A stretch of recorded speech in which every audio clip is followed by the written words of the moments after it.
Eu m-am pierdut.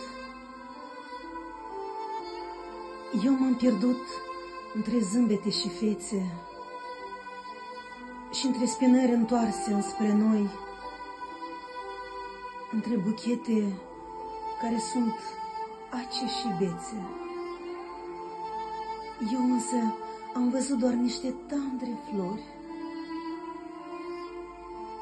Eu m-am pierdut în picături de ploaie și am căzut de sus către pământ. M-am prăștiat în cenușii noroaie,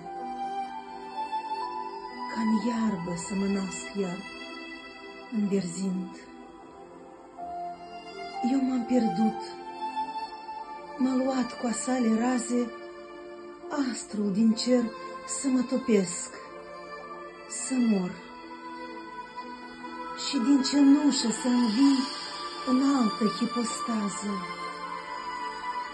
O pasăre planând ușor în zbor.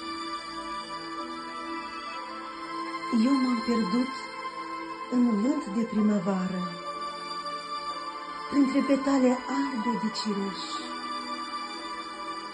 M-a dus vicleanul, culea în depărtare,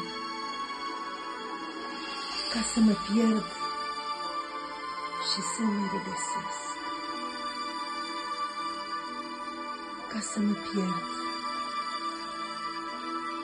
și să mă regăsesc.